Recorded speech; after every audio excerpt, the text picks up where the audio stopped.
आप में से बहुत से लोग इस वीडियो के थंबनेल देख करके शॉक हो गए होंगे, यार ये बंदा बोल क्या रहा है। और बहुत सारे लोग एक सार्केस्टिक से स्माइल करते हुए ये सोच रहे होंगे कि हाँ मुझे पता था ऐसा ही कुछ होने वाला है।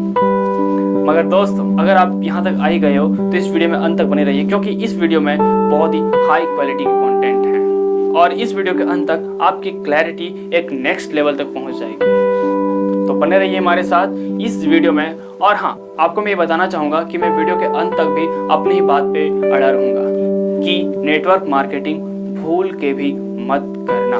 मगर इसके कंक्लूजन तक आने से पहले मैं आपसे कुछ सवाल जवाब करना चाहता हूँ। मैं आपसे ये उम्मीद करता हूँ कि आप मेरे हर सिंपल से सवाल का जवाब हाँ और ना में देंगे।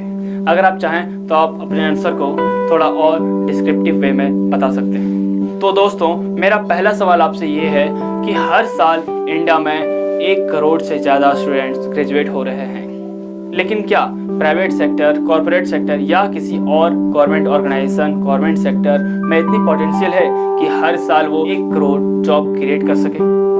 अच्छा छोड़िए, क्या इतनी भी पोटेंशियल है कि हर साल 25 से 30 लाख जॉब क्रिएट हो सके? यहाँ पर मैं आपको ये बताना चाहूँगा कि मार्केट लेवल में ये चीज़ पॉसिबल नहीं है।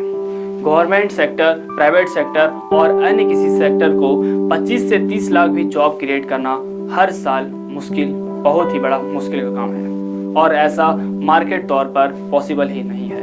और मेरा दूसरा सवाल आप लोगों के लिए ये है कि क्या जो जॉब मार्केट में क्रिएट हो रहे हैं, जो 25 से 30 लाख जॉब हर साल मार्केट में क्रिएट हो रहे हैं, क्या वो सेफ हैं?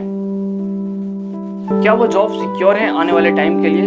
क्योंकि जिस तरह से टेक्नोलॉजी बढ़ रही है, जिस तरह से आर्टिफिशियल इंटेलिजेंस सारे जॉब्स को खा रही है, उस तरह से अगर माने तो क्या हमारी जॉब सिक्योर है?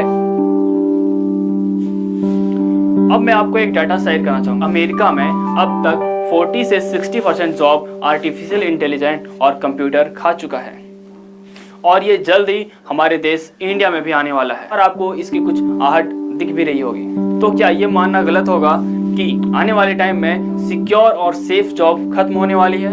हाँ, ये भी मैं मानता हूँ कि उसके साथ ही कुछ नए अपॉर्चुनिटीज, कुछ नए जॉब्स आए हैं, जैसे कि डिजिटल मार्केटिंग, एसईओ और भी बहुत कुछ। मगर डाटा की माने जितने नए जॉब आए हैं उससे कई टाइम्स ज़्यादा जॉब चले गए हैं, उससे कई टाइम्स ज़्यादा जॉब खत्म हो चुके हैं। मेरा तीसरा और सबसे इम्पोर्टेंट सवाल आपसे ये है कि क्या आप अभी मार्केट के करंट सिचुएशन को देख पा रहे हो? क्या आप ये देख पा रहे हो कि पिछले कुछ सालों से जो इकोनॉमिक रिसेशन पेंडिंग में था वो कोरोना की आड़ में आ चुका है? क्या आप ये देख पा रहे हो कि health sector, automobile sector, finance sector, real estate sector, सारे के सारे सेक्टर आज गिर चुके हैं? क्या आप ये देख पा रहे हो?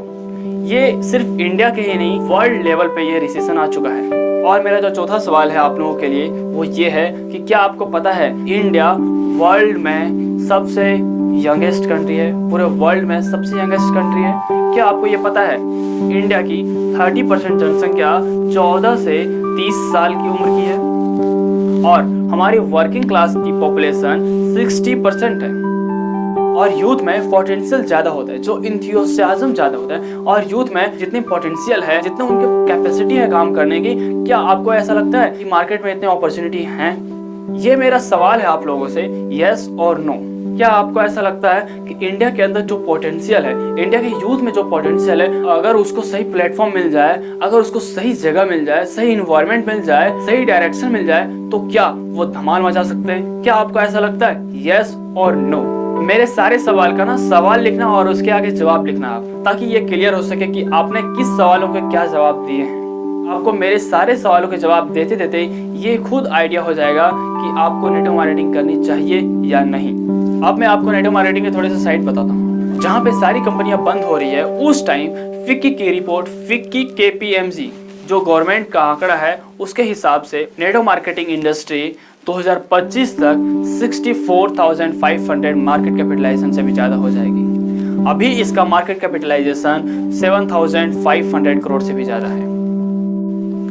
इस आंकड़े से आपको ये पता चल रहा होगा कि जहाँ पे सारी कंपनियां बंद होने वाली है, जहाँ पे सारी कंपनियां डाउन की ओर जा रही है, वहीं पे ये चिल्ला चिल्ला के कह रहा है कि मैं ग्रो कर रहा हूँ, मैं ग्रो करूंगा। जी हाँ दोस्तों, क्या आपको इसके पोटेंशियल का अंदाजा भी है?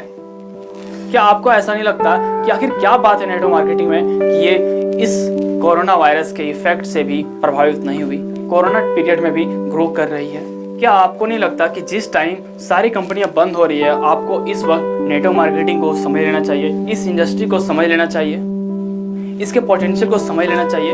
क्योंकि जहाँ पे फिक्की की रिपोर्ट के मुताबिक हर साल इसका जो ग्रोथ है वो अलग ही लेवल तक पहुँच रहा है। क्या आपको ऐसा नहीं लगता कि इस इंडस्ट्री के बारे में सोचना नहीं चाहिए, इस इंडस्ट्री के पोटेंशियल को एक बार आजमाना नहीं चाहिए? चलिए अब मैं आपके साथ एक प्रॉब्लम शेयर करना चाहता हूँ जो अभी नेटवर्क मार्केटिंग के साथ है। आप में से बहुत सारे लोग कहते होंगे कि नेटवर्क मार्केटिंग फ्रॉड है, नेटवर्क मार्केटिंग फ्रॉड कर रही है। क्या आपको नहीं लगता? क्या आपने भी कभी सुना है? तो मैं आपको यहाँ पे ये कहना चाहूँगा कि क्या आप ये बता सकते हैं जहाँ पे अच्छाई है वहाँ पे बुराई नहीं होगी? जब 2000 के नोट मार्केट में अवेलेबल हैं तो जाहिर सी बात है कि 2000 के नकली नोट भी मार्केट में अवेलेबल होंगे। क्या आप ये बता सकते हैं कि आज से 5 साल पहले जब 2000 के नोट नहीं थे तो क्या मार्केट में 2000 के नकली नोट थे?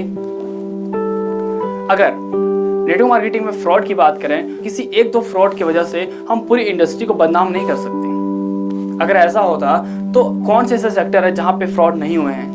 आप 2G घोटाला ले सकते हैं, बैंकिंग सेक्टर में बहुत सारे फ्रॉड हुए हैं, रियल एस्टेट सेक्टर में फ्रॉड होते रहते हैं और बहुत सारे सेक्टर में फ्रॉड होते रहते हैं। तो क्या इसका मतलब ये होगा कि एक फ्रॉड के कारण पूरी इंडस्ट्री को बदनाम कर दें? आप मुझे एक बात बताना कि कोई एक इंडस्ट्री है जहाँ पे बहुत सारी कंपनी है, अगर कोई एक कंपनी फ्रॉड करती है, क्या ये कहना गलत नहीं होगा कि पूरी इंडस्ट्री खराब है? इसी तरह से कुछ लोग नेटवर्क मार्केटिंग को कुछ इस तरह से बदनाम कर चुके हैं कि लोग इसे फ्रॉड समझते हैं। मगर यहाँ पे हमें ये बात समझना बहुत ही जरूरी है कि क्या फ्रॉड है क्या नहीं है। मैं अभी भी अपने इस बात पे टिका हूँ कि आप नेटवर्क मार्केटिंग कभी मत करना। अगर आप बिना कोई इन्वेस्टमेंट और बिना कोई रिस्क के अगर कोई बिजनेस एस्टेब्लिश कर सकते हैं तो आप नेटवर्क मार्केटिंग कभी मत करना। अगर आप यहाँ पे सक्सेसफुल नहीं भी होते हैं तो फिर भी ये इंडस्ट्री आपको आपके स्किल को इंक्रीज कर देगी। यहाँ पे मैं आपको ये बताना चाहूंगा कि नेटवर्क मार्केटिंग बहुत बड़ी इंडस्ट्री है और बहुत ही अच्छी इंडस्ट्री है। और आपको ये पता होगा जहाँ पे कुछ अच्छा होता है वहाँ पे बुरे भी होते हैं। जब 2000 के असली नोट मार्केट में आए तभी 2000 के नकली नोट मार्केट में आने शुरू हुए। क्या उससे पहले 2000 के नकली नोट मार्केट में अवेलेबल थे? यहाँ पे सोचने की बात है दोस्तों। अगर आप किसी एक चीज की वजह से, किसी एक कंपनी की वजह से पूरे इंडस्ट्री को बदनाम करते हो तो ये आपके माइंडसेट का प्रॉब्लम है। आप किसी एक की गलती की वजह से पूरे इंडस्ट्री को बदनाम नहीं कर सकते। एक छोटा सा एग्जाम्पल के साथ मैं समझाना चाहूंगा कि अगर मोबाइल इंडस्ट्री में बहुत सारी कंपनियां हैं, बहुत सारे ब्रांड्स भी हैं, मगर अगर हम सैमसंग एप्पल के मोबाइल लेना चाहें या फिर उससे कम दामों में अधिक फ्यूचर में कोई XYZ कंपनी का मोबाइल मिल जाए और अगर वो XYZ कंपनी का मोबाइल खराब निकल जाए तो क्या हम किसी एक मोबाइल के कारण पूरी कंपनी को बदनाम कर सकते हैं? क्या पूरी इंडस्ट्री को बदनाम कर सकते हैं? नहीं। अगर हम ऐसा कर रहे हैं तो ये हमारे सोच का प्रॉब्लम है, ये हमारी सोच की गलती है। इसीलिए दोस्तों यहाँ पे ये बात समझना होगा कि ये इंडस्ट्री इतनी बड़ी इंडस्ट्री है, इसके पास इस इंडस्ट्री में इतने पोटेंशियल हैं कि हर कोई यहाँ पे अच्छा पैसा कमा सकता है। तो यहाँ पे ये क्रिस्टल क्लियर हो जाता है, असली चीज की वजह से किसी नकली चीज का अस्तित्व होता है। अगर किसी अन्य सेक्टर में इसकी इतनी पोटेंशियल हो तो आप नेटवर्क मार्केटिंग कभी मत करना। अगर आप जीरो इन्वेस्टमेंट और जीरो रिस्क में कोई बिजनेस एस्टेब्लिश कर सकते हो तो नेटवर्क मार्केटिंग कभी मत करना। अगर आपको कम रिस्क में एक अच्छी लाइफस्टाइल और अच्छे पैसा मिले तो आप नेटवर्क मार्केटिंग कभी मत करना। अगर आपको कम रिस्क में, कम मेहनत में फाइनेंशियल फ्रीडम मिले तो आप नेटवर्क मार्केटिंग कभी मत करना। हेलो दोस्तों, अगर आपको वीडियो पसंद आया हो तो प्लीज़ वीडियो को लाइक कीजिए और चैनल को सब्सक्राइब कीजिए ताकि इस तरह की वीडियो आप तक पहुंचते रहे। धन्यवाद।